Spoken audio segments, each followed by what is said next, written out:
We have made our phone call. That's right.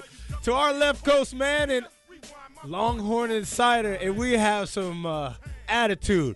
And Charlie Strong in the UT Longhorns, at least in week one. Attitude. That's right. Had the University of North Texas bowing down, kept them under 100 yards of total offense. And we bring in our Longhorn Insider, like we said, Sean Adams, to give us some insight. He was inside the stadium. And, Sean, welcome back to Laying Down the Law. Your thoughts of this opening weekend for Coach Charlie Strong? Well, I think it was man on man, big on big, best on best. And it was North Texas's offensive line. It probably has 2 NFL draft picks on it. And it was Texas's defensive line. It probably has 4.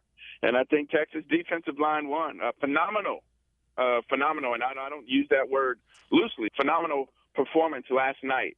Against an offense that wasn't great. I saw some film on Josh Greer, their quarterback, the night before last, as I was prepping for the TV work that I was doing, and I didn't think that he could really do much against this defense, but you still have to go out and do it. And to hold them to 94 yards, and let's be honest, 35 yards of that was in the fourth quarter with second and third stringers and freshmen in there. So, I mean, there was a demanding performance by the defense. Yes.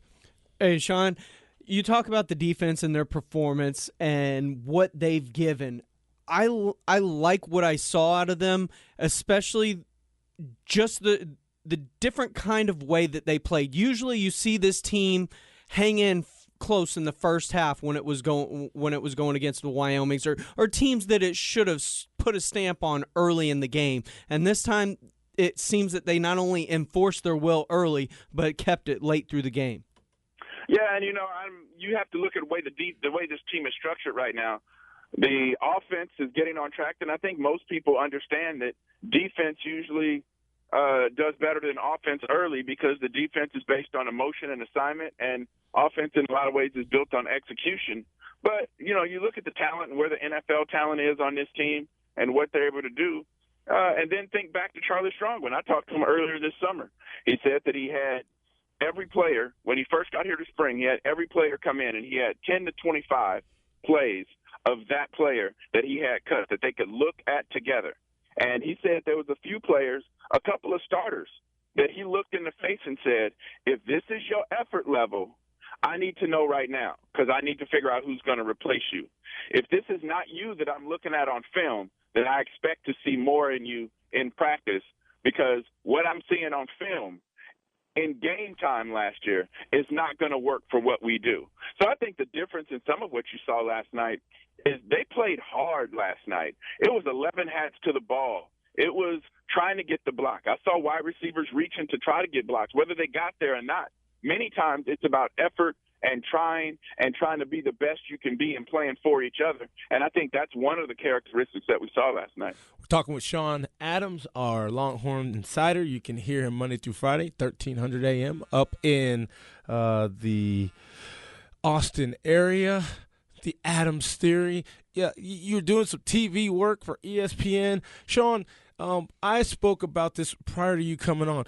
And you and I grew up in maybe a different time and era. However, a highly successful one for creating men first and then athletes. All-American on your level, national championship opportunity on mine.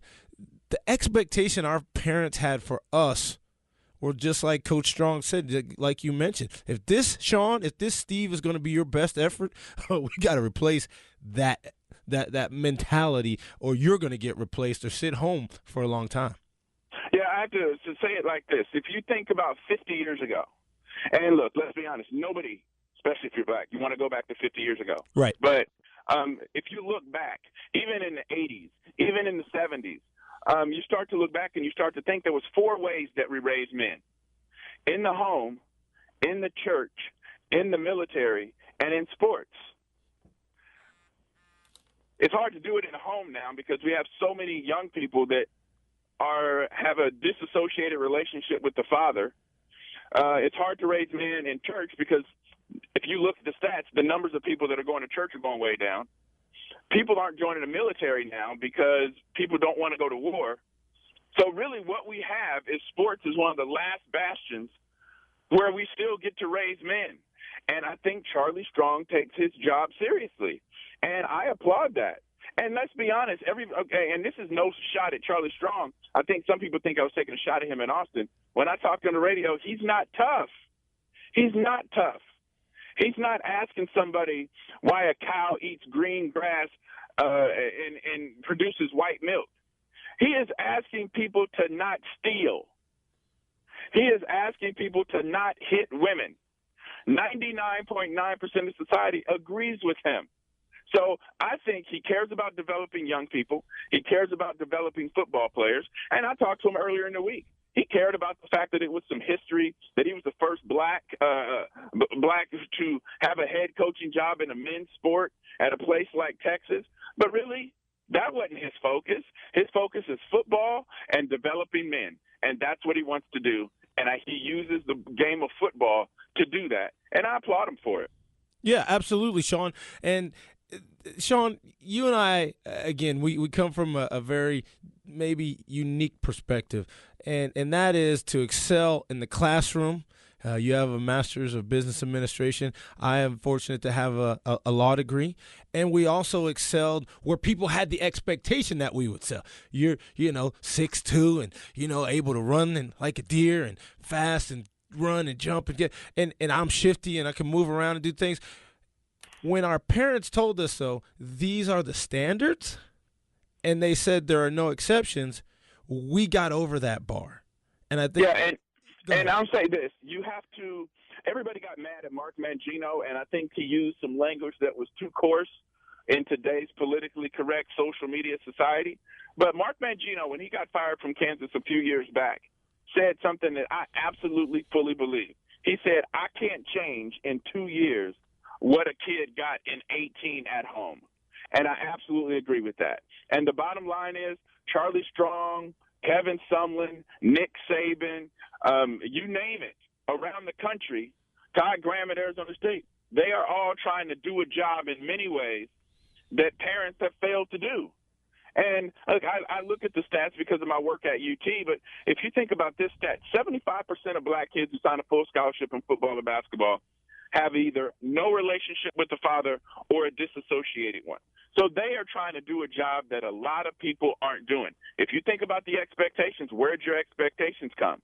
Where'd my expectations come? I grew up in a family where, I'll be honest with you, I did not like my parents one bit.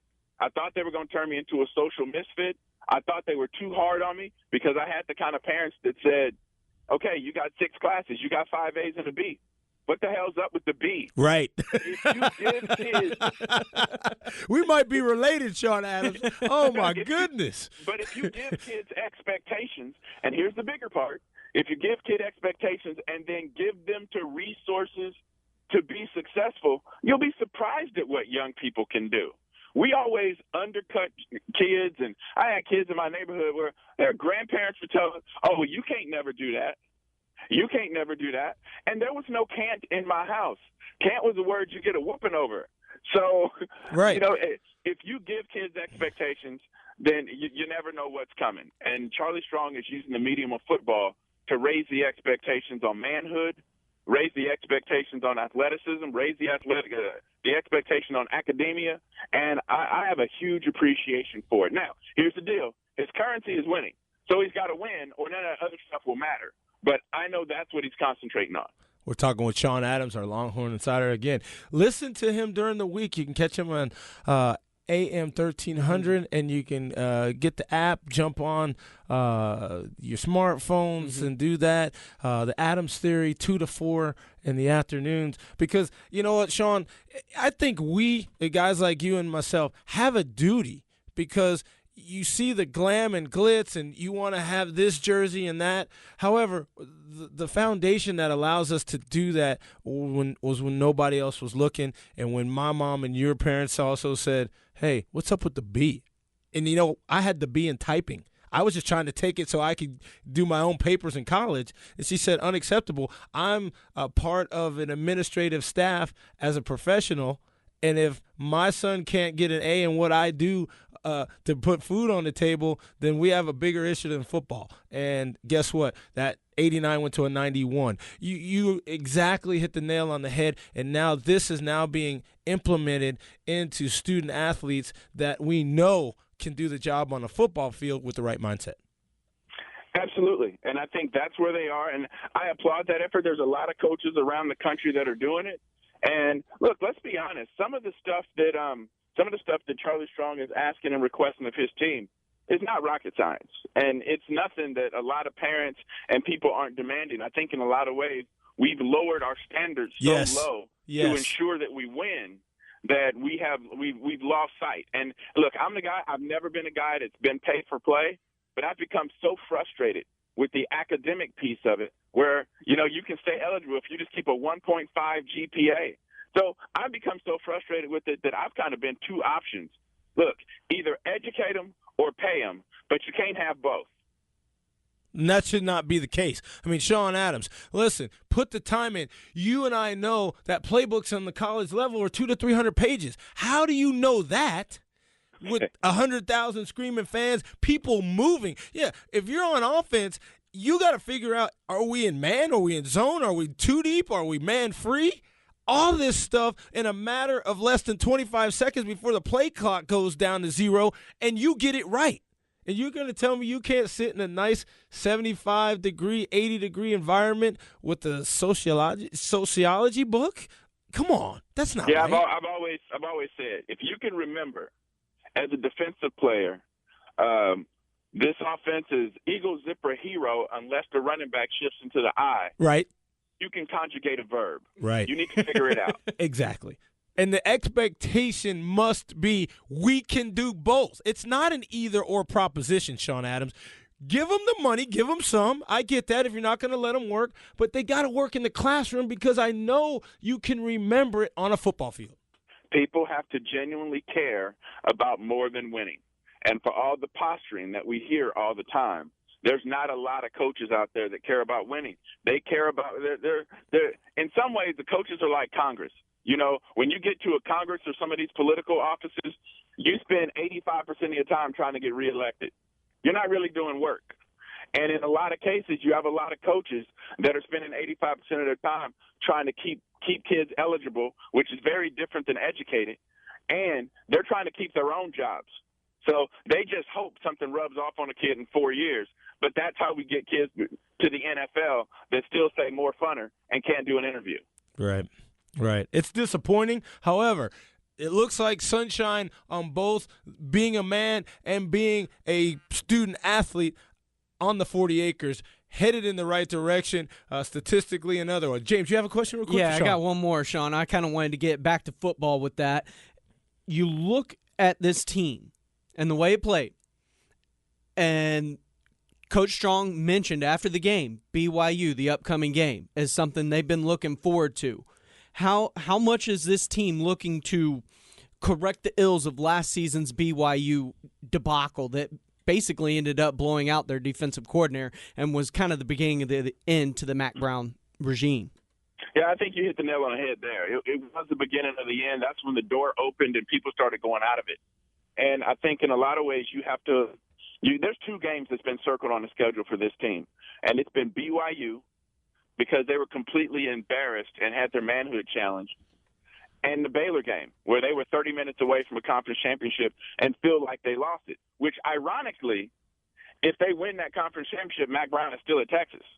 They were 30 minutes away from still having Mack Brown too. Yes. But I think both those games are scheduled, and I think there'll be no lack of tough conversation about BYU this week in the Texas locker room. And by the time BYU rolls to town next week, I really feel that this will be a team frothing to get on the field. Now, that emotion don't help you win. You still got to go execute. But it'll get kids to watch a little bit more film this week. It'll get kids to cheer for each other a little bit more this week, and they'll see if that's enough to get over the hump and beat this BYU team. Well, we're going to look forward to your comments and thoughts as well. He does it all: TV, radio, streaming. He's a man of many talents. Sean Adams, we appreciate your time as always. Thanks for being our Longhorn insider, etc.